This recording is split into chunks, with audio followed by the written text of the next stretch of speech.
Biar kecil, hasil laut Indonesia yang satu ini, wah sangat disukai masyarakat kita, fams. Apalagi kalau bukan ikan teri. Jangan heran ya, kalau ikan teri mudah dijumpai dengan harga yang terjangkau di berbagai rumah makan. Ukurannya boleh mini, fams, tapi kandungan protein ikan teri, wah ini sangat tinggi. Kandungan gizinya berguna untuk semua kalangan usia. By the way, anyway, Baswe nih, ikan teri ternyata langsung diproses di tengah laut loh, fams. Saat masih segar, ikan teri diasinkan dengan cara direbus dengan air laut. Jadi, nggak perlu tambahan garam lagi, fams. Ikan teri yang diolah di sini bisa mencapai 1 ton loh, fams. Direbusnya ini juga nggak terlalu lama kok, cukup 7-10 menit aja. Oh iya, proses pengasinan ikan teri dengan air laut ternyata bisa bikin tekstur ikan mengeras, tidak berbau, dan tidak busuk loh, fams. Tapi ikan teri yang direbus ini masih tercampur dengan jenis ikan kecil lain dari cumi-cumi, fams. Setelah direbus, ikan yang sudah diasinkan bakal dibawa ke darat untuk dijemur. Pastikan juga nih, dijemur merata ya, agar ikan teri bisa kering secara bersamaan.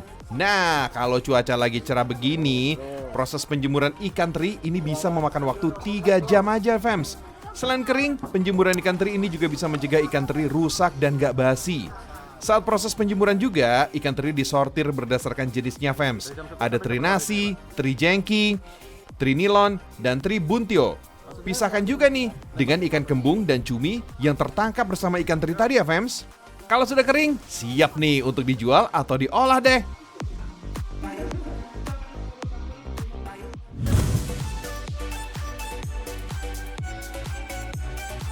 Lanjut, kita ke desa Hadakewa, Kecamatan Lebatukan, Kabupaten Lembata, Provinsi Nusa Tenggara Timur. Di desa ini ternyata juga terkenal dengan komoditas 7 jenis ikan teri loh, fams. Nelayan setempat emang diuntungkan dengan tuluk dengan arus yang tenang, fams, sehingga ikan laut biasa berkumpul. Biasanya sih, nelayan di sini melaut saat air laut sedang pasang, di sore hari, fams. Selama 12 jam melaut, nelayan baru kembali pada pagi hari untuk menurunkan muatan ikan teri hasil tangkapan. Dalam sebulan, rata-rata nelayan melaut selama 25 hari, fams. Satu kapal, nelayan bisa mendapatkan 150 kg ikan teri. Kalau lagi musim, tangkapan ikan teri ini bisa mencapai 1 ton per hari loh. Wih, banyak banget ya. Ikan teri segar selanjutnya harus dicuci berulang sampai 4 kali, fams. Pencucian ikan bisa pakai air laut langsung ya. Jadi rasa ikan teri bisa lebih gurih meski tanpa diberi garam. Baru deh, ikan teri dijemur di bawah terik sinar matahari selama seharian penuh. Ikan teri yang sudah kering ini juga harus disortir untuk memisahkan jenis ikan teri. Ada 7 jenis ikan teri unggulan khas Hadakewa. Ada jenis siro, peseng-peseng, mau putih, pahada, mau merah, merang, dan gele. Sekilas emang agak susah nih buat ngebedainnya. Tapi kalau dilihat dengan teliti, perbedaan ikan ini bisa dilihat dari ukuran, warna, sampai bentuk badan si ikan teri. Supaya awet dan tahan lama, teri dikemas dengan kemasan plastik, lalu divakum. Kemasan hampa udara bisa menghambat pertumbuhan mikroorganisme, sehingga kualitas dan cita rasa produk makanan tetap terjaga.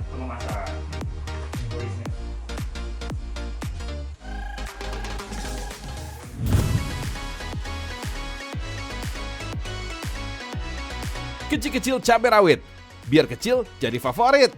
Kalau masak ikan teri, biasanya kamu masak apa nih, fams?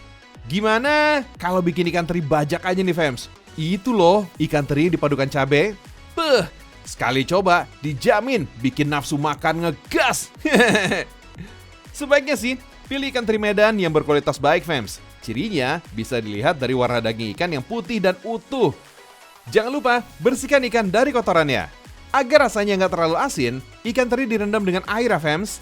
Anyway, meski dinamakan teri Medan, ternyata ikan kecil ini asalnya dari Lampung loh. Tepatnya di Pulau Pasaran. Nama teri Medan diberikan karena pengolahannya pertama kali dilakukan di Sumatera Utara. Lanjut, haluskan bumbu untuk sambalnya ya, fams. Tumis deh sampai aroma harum menyeruak. Oh iya, fams, teri punya banyak manfaat untuk tubuh. Di antaranya, meningkatkan kesehatan jantung, memperbaiki sel dan jaringan tubuh yang rusak, serta menurunkan berat badan. Nah, itu dia yang terpenting. Selain itu, ikan teri masuk dalam makanan rendah kalori, fams. sehingga cocok nih dijadikan sebagai menu diet sehat. Makan ikan teri bisa bikin perut cepat merasa kenyang loh. Kalau mau yang agak beda, ada steak nih fams. Wait, bukan dari daging sapi atau ayam ya, tapi steak dari ikan teri. Cara bikinnya, ikan teri yang udah dibersihkan digoreng sampai kering fams. Lalu tambahkan kentang parut. Jangan lupa, beri putih telur yang berfungsi sebagai perekat adonan ya. Jadinya, steak teri gak bakal hancur saat dimasak nanti fams. Kalau sudah tercampur rata, bentuk adonan biar mirip steak beneran. Dibuat pipih dan lonjong.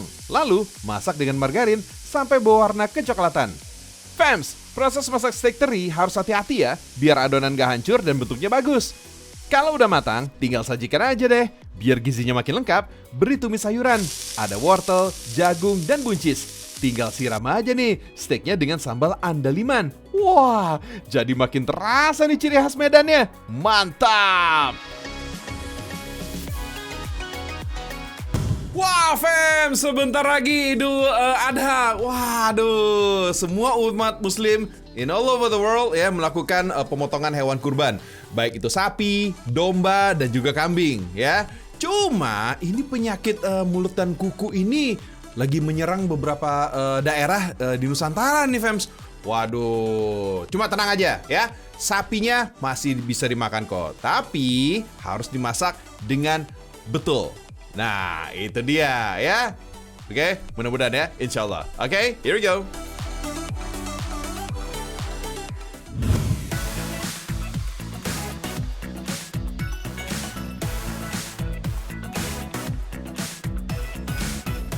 Olahan daging sapi selalu menjadi idola dalam dunia kuliner fams. Mau digoreng, dibakar, atau direbus, rasanya tetap mantul.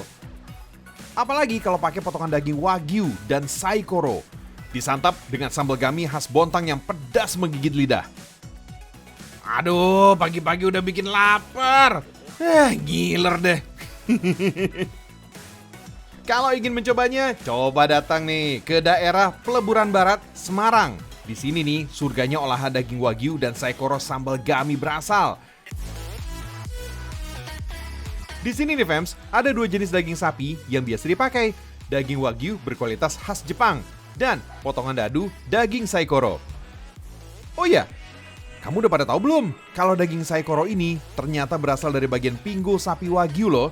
Bagian daging ini memiliki tekstur yang empuk dan lembut banget fams. Proses memasak daging ini dilakukan secara 2 kali loh. Pertama, masak daging sapi sampai setengah matang. Lalu, masak kembali daging bersama sambal gami dengan wadah cobek atau piring tanah liat. Proses memasak sambal gami ini harus dengan api yang besar ya, agar cita rasanya meresap sempurna ke dalam daging.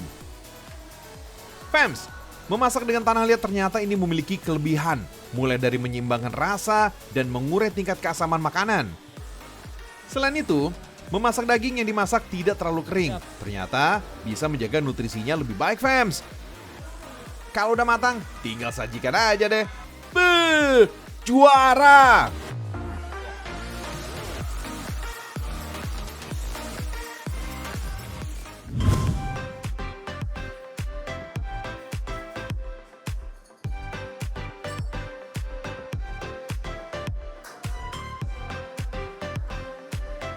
Siapa bilang Malang cuma punya bakso? Rawon dengan sate berukuran jumbo ini wajib dicoba, fams. Kuliner ini menggabungkan rawon dengan tusukan daging yang bernama sate komoh.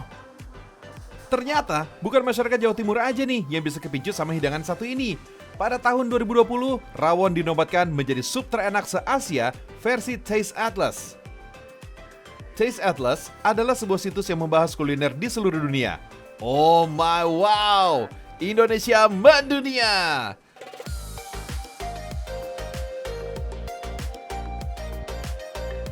Kalau di luar negeri, rawon disebut dengan nama black soup karena kuahnya yang berwarna hitam. Warna hitam pada sup ini disebabkan oleh karena adanya keluak, fams. Beberapa kali keluak disebut di dalam Serat Centini. Itu tuh salah satu naskah sastra Jawa yang ditulis pada tahun 1735.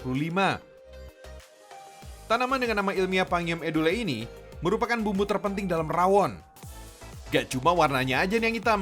Kluwak bisa membuat aroma hidangan menjadi kuat berempah. Tapi, bumbu khas Indonesia ini sangat beracun loh kalau diolah dalam kondisi mentah. Makanya, kluwak harus difermentasi dulu nih sebelum dikonsumsi, fams.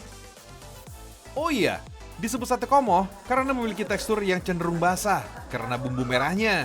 Dalam bahasa Jawa, komoh berarti setengah basah, fams. Berbeda dengan sate kebanyakan, sate komoh ini memakai daging sandung lamur, fams. Bagian ini dikenal kaya rasa dengan tekstur yang lembut. Nah, ciri khas sate komoh ini ada pada proses pemanggangan secara berulang. Setelah hampir matang, daging kembali diberi bumbu, kemudian dibakar lagi. Proses ini terus berulang hingga 2 atau 3 kali loh, fams. Oh iya, warung ini termasuk yang legendaris di Kota Malang. Bukan hanya rawon dan sate komoh, warung yang sudah ada sejak tahun 1925 ini ternyata juga menjual gulai sampai kerengsengan tuh. Yang bikin warung ini tetap awet hingga hari ini karena rasanya yang gak berubah sejak hampir 100 tahun lalu, fams. Rasa masakannya yang begitu nikmat dibuat persis seperti bumbu masakan rumahan yang gak neko-neko.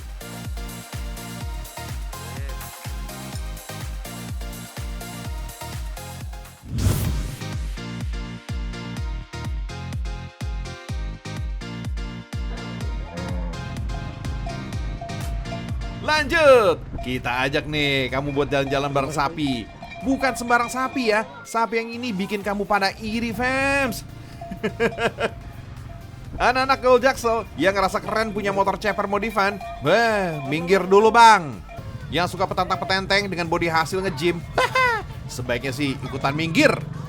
Apa mereka yakin udah punya cukup nyali nih buat naklukin hewan kekar satu ini?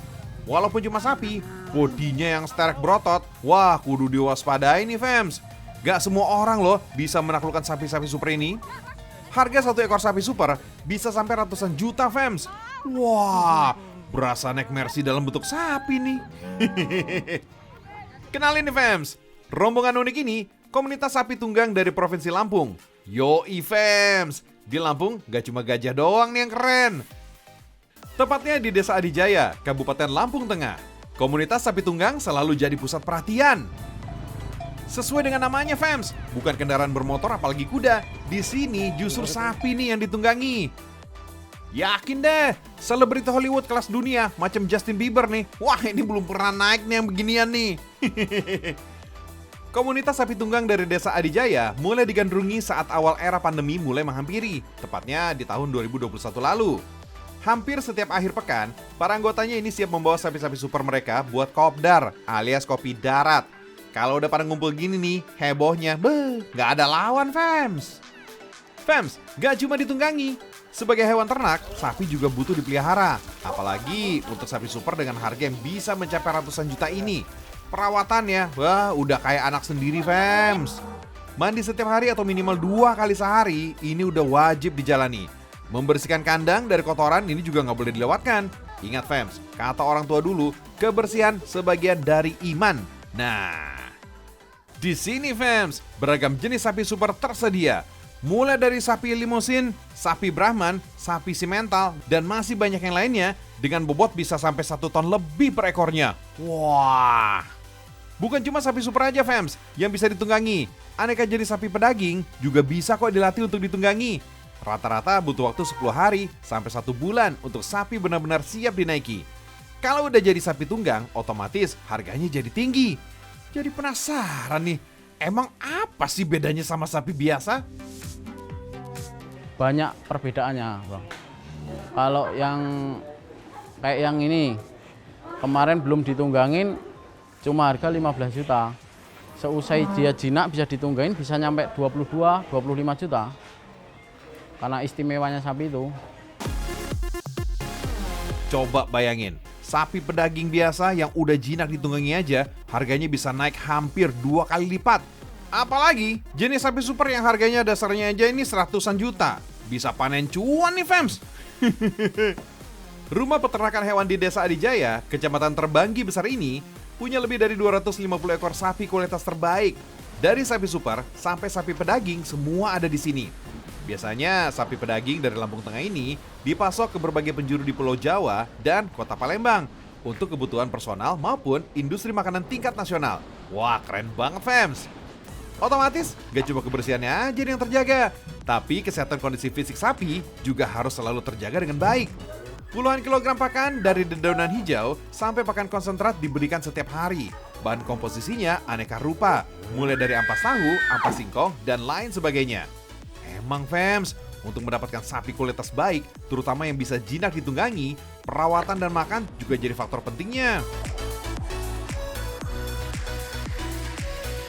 Yoi fams, ini nih makanan spesial yang diracik khusus buat semua sapi di sini minimal 1 bulan sekali. Disebut spesial fams karena bahan dan khasiatnya istimewa, mulai dari telur bebek, kecap manis, dan gula merah. Kombinasi 3 bahan ini bisa bikin sapi semakin sehat, kuat, jinak, dan mudah dikendalikan. Gimana nggak mantap? Untuk 1 ekor sapi aja, racikan ramuannya ini bisa pakai telur bebek sampai 30 butir fams. Pi, awas bisulan loh Pi.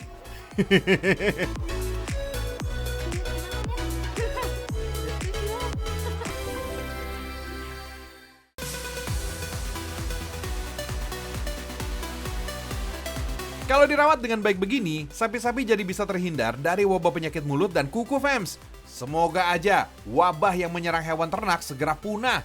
Jadi kita bisa konsumsi daging sapi tanpa rasa khawatir tertular penyakit. Kalau udah 30 menit, saatnya Jorici pamit nih undur diri. Saksikan Rekam Indonesia, karena Indonesia mendunia. Bye!